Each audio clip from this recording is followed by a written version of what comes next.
안녕하세요. 오늘은 취미로 드럼 치시는 분들이 많이 고민하시는 것 중 하나인 드럼 실력을 어떻게 효율적으로 키울 수 있는지에 대해 알려드리고자 영상을 제작하게 되었습니다. 사실 결론은 절대적인 연습량이 실력과 비례한다는 것인데요. 그래도 그 연습을 어떻게 하면 효율적으로 할 수 있는지 제 경험을 바탕으로 설명드리고자 영상을 제작하게 되었습니다. 이전 영상에 제가 드럼패드 연습의 중요성에 대해서 한번 영상을 올린 적이 있습니다. 드럼패드 연습은 사실 집에서도 얼마든지 연습을 할 수 있는 정말 효율성 극강의 연습 방법입니다. 정말 기본 중에 기본, 기초 중에 기초, 몸과 드럼이 한 몸이 되는 물알체의 첫 번째 스텝인 것이죠. 복싱을 예로 들어보면 링에 오르기 전에 무수한 연습을 하게 됩니다. 복싱을 시작할 때 가장 먼저 배우는 것이 무엇일까요? 놀랍게도 줄넘기입니다. 우리가 생각하기에 복싱은 손으로만 하는 운동이라고 생각할 수 있는데 사실 그 근간은 발놀림입니다. 상대의 주먹을 피하고 타이밍을 맞춰서 타격하기 위해서는 발놀림이 매우 민첩해야 하고 동시에 신체의 리듬감도 같이 길러야 합니다. 복싱에서 이러한 발놀림과 리듬감을 단련하는 것이 줄넘기인데 드럼에서는 드럼패드 연습인 것이죠. 그런데 복싱장에 줄넘기만 하러 가는 것은 아닐 겁니다. 결국엔 그 다음 단계인 스텝 밟는 법, 잭과 훅, 어퍼컷을 휘두르는 단계로 넘어가야 복싱을 배운다고 할 수 있게 되는 것이죠. 장황하게 복싱까지 예를 들면서 말씀드린 이유는 드럼패드 연습과 더불어 다음으로 연습해야 하는 것에 대해 말씀드리고 싶어서입니다. 줄넘기는 기본으로 하고 더 나아가 잭과 어퍼컷을 배워야 하는 것처럼 우리는 세트 드럼 연습을 반드시, 그것도 꾸준히 해야 합니다. 우선 학원 수업 시간에 집중을 해서 배우는 것은 당연하고 되도록이면 학원에 자주 가서 연습을 해야 합니다. 그런데 열정이 높으신 분들은 여기서 갈증을 더 느끼게 되실 겁니다. 취미로 드럼을 치시는 분들은 대부분이 본업을 따로 가지고 계신 분들이라서 절대적인 연습량이 부족하실 겁니다. 시간과 공간의 제약이 너무나도 커서 그런데요. 기타나 피아노처럼 집에서 연습을 하기가 쉽지 않기 때문에 보통 드럼 학원 혹은 문화센터 등에서 레슨을 받고 배운 내용을 다시 학원에 가서 연습을 하실 겁니다. 그런데 학원도 다른 수강생들도 함께하는 곳이고 학원 운영 시간 등의 문제 등으로 연습 시간을 무한정 가질 수 없는 것이 현실이죠. 물론 집에서 유튜브 영상을 통해서 많은 것을 배울 수는 있습니다. 정말 유익한 영상들이 많거든요. 다만 영상을 보면 개념만 익힐 수가 있다는 것이 한계입니다. 머리로는 알아도 몸에 익지 않으니 온전한 나의 실력으로 발현이 안 된다는 것이 문제인 것이죠. 저는 처음 갔던 드럼학원은 시설이 매우 열악해서 학원에서 레슨 시간 외에는 연습을 따로 할 수가 없었습니다. 물론 선생님은 정말 좋으셨던 분입니다. 그래서 처음에는 드럼을 시간별로 대여해주는 스튜디오를 이리저리 찾아다니면서 연습을 하곤 했습니다. 그런데 이게 집 근처에 있는 게 아니라서 들이는 시간 대비 효율성이 너무 좋지 않았습니다. 그러다가 문득 집에 드럼을 사서 연습이 어떨까 라는 생각을 하게 되었는데요. 집에 어쿠스틱 드럼을 갖다 놓기에는 현실적으로 불가능해서 이리저리 알아보니 전자드럼이 있다는 것을 알게 되었습니다. 전자드럼을 알아보니 장점이 너무 많았습니다. 헤드폰을 착용하고 연습을 할 수 있어서 소음 문제도 해결될 수 있고 제가 직접 연주한 드럼 음악을 녹음해서 들을 수 있다 보니 스스로 피드백도 잘 될 것 같았습니다. 무엇보다도 연습량을 엄청나게 늘릴 수 있는 게 제일 큰 장점이었고요. 이거다 싶어서 고심 끝에 전자드럼을 구매를 하였고 그 이후부터는 집에서 매일매일 연습할 수 있어서 제 실력도 향상되는 것을 많이 느낄 수 있었습니다. 덕분에 나중에는 직장인 밴드에도 가입해서 즐거운 취미생활을 하는데 정말 큰 일조를 했었습니다. 저는 지금도 학원에서 어쿠스틱 드럼을 치는 것을 정말 좋아하지만 초반에는 전자드럼으로 정말 연습을 많이 했고 덕을 너무 많이 봤습니다. 지금도 집에서는 전자드럼으로 많은 연습을 하고 있고요. 그래서 저는 가능하다면 전자드럼으로 부족한 연습량을 채우는 것이 좋다고 생각합니다. 그러면 어떤 전자드럼을 구매하는 것이 좋을까요? 전자드럼을 알아볼 때 정말 너무나도 많은 브랜드와 스펙이 존재하고 가격대도 너무나도 다양해서 무엇을 사야 할지 너무 고민이 많이 되실 텐데요. 저도 거의 2달 정도 맨날 찾아보고 고민하고 공부해서 정말 다양한 전자드럼에 대한 정보를 온라인으로 많이 섭렵한 후 구매를 하였습니다. 우선은 전자드럼을 구매할 때는 생각보다 가격이 만만치 않지만 중고보다는 새 것을 사는 것을 추천드립니다. AS 문제도 그렇고 이전에 사용했던 사람이 어떻게 사용했는지 알 수가 없어서 저는 우선 새 거를 사는 것이 맞다고 생각합니다. 그렇다면 전자드럼 가격대는 어떻게 형성되어 있을까요? 저는 이렇게 가격대가 다양할 줄 몰랐는데요. 놀라우시겠지만 20만원대부터 4천만원대까지 있었습니다. 여기서 잠시 말씀드릴 게 비쌀수록 좋은 것은 맞습니다. 그런데 저희는 취미로 드럼을 하는 사람들이니 어느 정도 선에 맞추는 게 맞다고 생각합니다. 입문용은 40에서 100만원대 정도면 충분하다고 생각하고 조금 더 욕심을 낸다고 하면 100에서 300만원 정도대까지는 투자할 수 있을 것 같습니다. 물론 더 여유가 되신다면 300만원 이상 되는 거를 구매하시면 더 좋고요. 저는 어느 정도 고가의 전자드럼을 구매했었는데요. 생각해보면 입문용으로 연습하기에 좋은 전자드럼도 많았습니다. 그때 후보에 있었던 것 중 하나를 한번 소개해드려볼까 하는데 그 전에 전자드럼 구매 시 가장 중요한 부분을 먼저 말씀드려보도록 하겠습니다.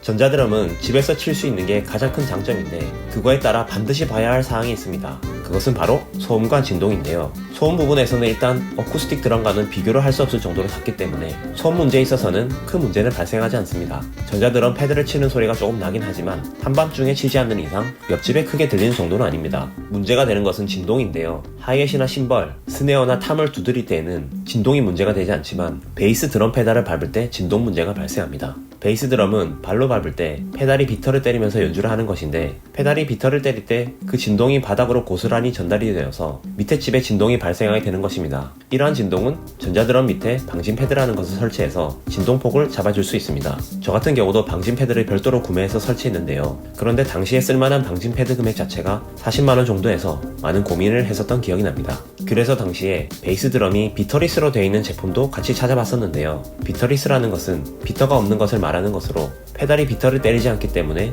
진동 자체가 발생하지 않는 것을 말합니다. 아까 제가 추천드리고자 했던 전자드럼이 비터리스로 구성된 모델인데요. 그 당시에 비터리스로 찾아봤던 전자드럼이 삼익악계에서 판매하는 BM1 모델이었습니다. 페달과 비터가 있는 전자드럼에 비해서는 느낌이 좀 덜하겠지만, 페달과 비터가 있는 전자드럼은 일반적인 입문용 전자드럼 가격과 거의 맞먹는 방진 패드를 추가로 구매해야 하기 때문에 가격 부담이 좀 큽니다. 대신에 비터리스로 된 전자드럼은 일반적인 페달과 비터가 있는 전자드럼보다 구성이 더 간단하기 때문에 금액이 더 저렴하다는 장점도 있습니다. 그래서 진동 문제를 겪고 싶지 않으시다면 비터리스 제품을 선택하는 것이 좋다고 생각합니다. 즉, 비터리스 제품은 진동 문제를 해결해준과 동시에 가격도 저렴하게 해주는 장점이 있다고 생각하시면 됩니다. 그래도 이왕이면 가성비가 좋더라도 스펙의 구색은 맞춰져야 치는 맛이 난다고 생각합니다. 스네어와 탐 부분이 고무 재질보다 메쉬 재질로 되어 있는 것이 좋은데요. 메쉬 재질은 천 같은 재질이라고 생각하시면 되는데, 고무 패드보다는 타격감이나 소음에서 조금 더 좋은 재질입니다. 그래서 메쉬 재질로 되어 있을수록 가격이 올라갑니다. BM1 모델은 스네어 부분이 메쉬 재질로 되어 있는데요. 만약에 스네어도 고무 패드였다면 조금 망설여지긴 하겠지만, 다행히 드럼 연주에서 가장 많이 치는 스네어가 메쉬 재질로 되어 있어서 가격대를 고려해본다면 괜찮은 상품이라고 생각이 듭니다.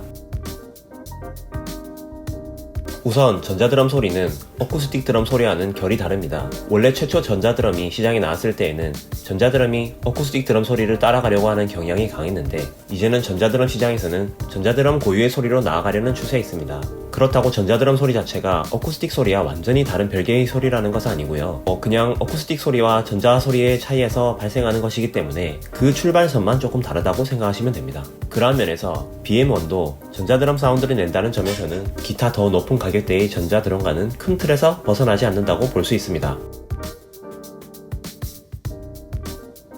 드럼 사운드보다 중요한 것이 강약 조절이 가능하냐 여부입니다. 드럼 연주를 맛깔나게 구현하려면 드럼을 칠 때 강약 조절이 중요합니다. 가수들이 노래를 부를 때 무조건 큰 성량과 고음으로만 부른다면 노래의 맛이 살지 않듯이 드럼도 무조건 세게 친다고 소리가 좋은 것은 아닌 것이죠. 어쿠스틱 드럼에서는 이 강약 조절이 100% 전달되기 때문에 그만큼 다양하게 소리의 전달이 가능한데요.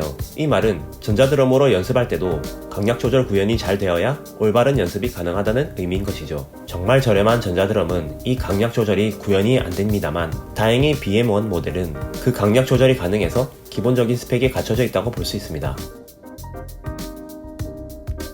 스네어에 테두리를 치는 림샷 기법이라든지, 심벌을 치다가 손으로 잡아서 심벌 소리를 멈추게 하는 초크샷 기법, 심벌이나 라이드의 머리 부분을 타격하는 컵샷 기법, 이 세 가지 모두를 구현할 수 있게 되어 있는데요. 가성비 측면에서는 정말 대단하다고 느껴집니다. 그럼에도 아쉬운 부분은 솔직하게 말씀드리자면 하이햇이 리얼 하이햇이 아니라는 점입니다. 리얼 하이햇은 일반적인 어쿠스틱 드럼에서처럼 하이햇 스탠드가 있는 것을 말하는데요. BM1에서는 리얼 하이햇이 아니라 하이햇 페달을 밟을 때 센서로 작동되게 되어 있습니다. BM1에서 비터리스 베이스 페달은 진동이 없다는 측면에서 오히려 장점이 되는 부분이긴 하지만, 하이햇이 센서로 되어 있다는 점은 아쉬운 부분이긴 합니다.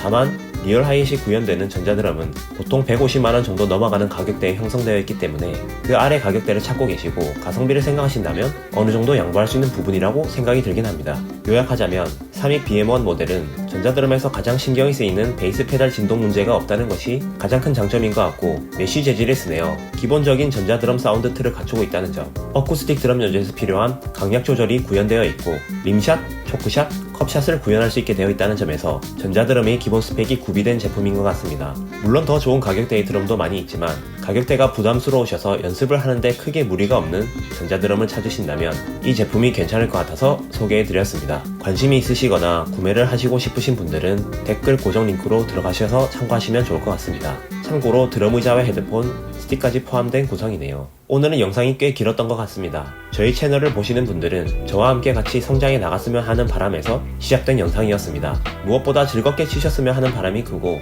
그러다 보면 자연스럽게 연습을 스스로 많이 하시게 될 것이라고 생각합니다. 비록 취미로 시작하신 분들이 많으시겠지만 항상 높은 이상을 바라보며 함께 실력을 향상해 나가면 더할 나위 없을 것 같습니다. 앞으로도 좋은 영상으로 자주 찾아뵙겠습니다. 항상 즐거운 취미 드럼이 되시길 기원합니다. 감사합니다.